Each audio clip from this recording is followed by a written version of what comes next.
Hi, I'm coming in this morning with two new poems to share with you. It's really interesting because God put these poems on my heart last week, that they would be the two that I would share this week.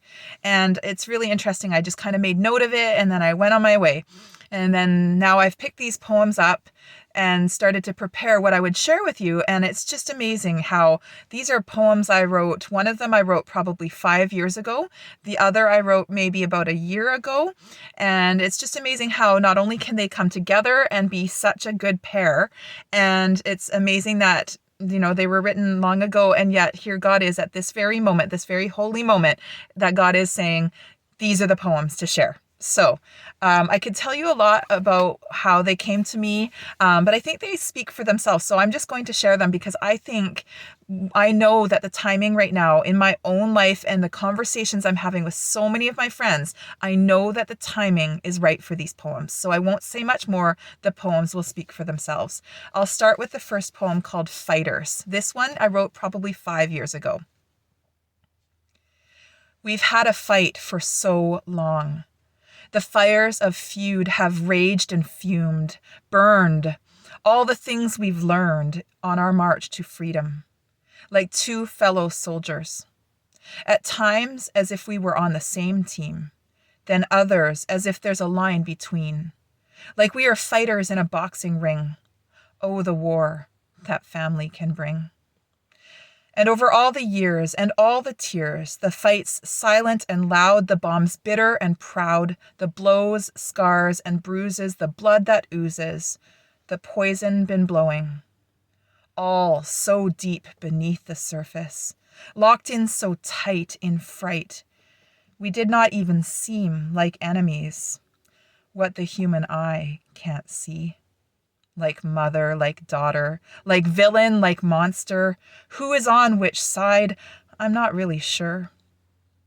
Fighters, keep fighting.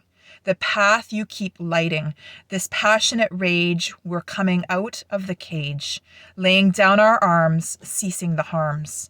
Keep talking, keep walking, keep digging and working, keep speaking truth and being a sleuth, because the truth is, we can only bury the hatchet when we know that we are carrying it in our own hands. Thank you. Sometimes in the spoken word community, people will snap, snap, snap, snap, snap, snap. So I imagine you may be snapping at some of these lines.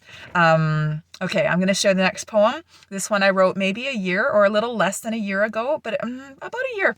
But this one was just such a beautiful moment with God. Like I'm talking holy moment with God, beautiful moment, but it was a hard moment. But this is what I got out of it. It's called The Good Fight. Carly. This name given to me means little champion, fights for the causes of others. Yes, I think I've always had a wild, sometimes terrified little fighter girl in me. Picture hair matted, nearing dreadlocks, pulled to imperfect ponytail, barefoot, taloned toenails, skin dotted with bruises, shades of purple. Purple pain, purple royalty.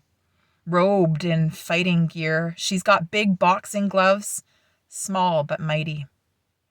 She must have come into this hurting world hurtling, hurling, hurling her lungs up as she screamed infants' wails over world's fails. Yeah, she came fighting already. Behavior unkempt, unruly, pounding fists while learning alphabet and nursery rhyme, grew somehow quickly able to deflate the fighter, lock her up in the corner, perceived as a foreigner. This fighter girl made to silence, sit still, and behave. Strong will to survive and thrive in other ways. Still over time and trial and trauma, the fighter girl roared from deep, deep within. Bellow below could not be tamed. Anger, rage, rumble would bubble, only faintly detected while greatly affected. Made to feel like a bad girl, like she was wrong, like it was all her own fault. while she pushed against the grain, against the walls of rigidity and insanity. As she pushed, kicked, jabbed, and snarled, consistent, gentle, seething simmer, autopilot flame flickering, never fading, always ready for a fight, donning battle gear, chalking hands and lacing gloves, pushing in any and every direction, pushing, fighting, leaning, growing weary. Bad girl, tired girl, crazy girl. Maybe she should just pack it up, girl. Embarrassed girl. Was she foolish, stupid, to think she had a chance?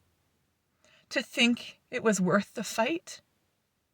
To think that after a life of loss, she might possibly win? Maybe all of this was just a bad dream. Hallways lined with litter of all her missteps, fights in wrong directions, chasing after wrong culprits, battles for baloney, defeat on defeat. But no, says the God who stoops so low to the ground where she is found, fallen flat. Rise up again, my fighter girl. Dust off the debris.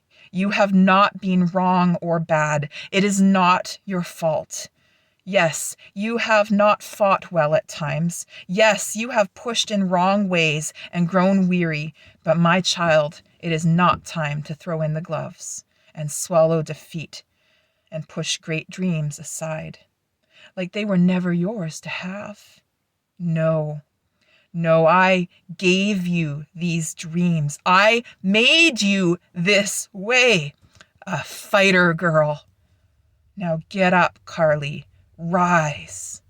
Lace your gloves and come train with me. Follow my directions, and I will teach you how to fight the good fight. Thank you. There's probably so much more I could say, but I'm just going to leave this with you and let this soak and percolate and let God speak to you inside of it, inside of your own story. Have a great day. Much, much love.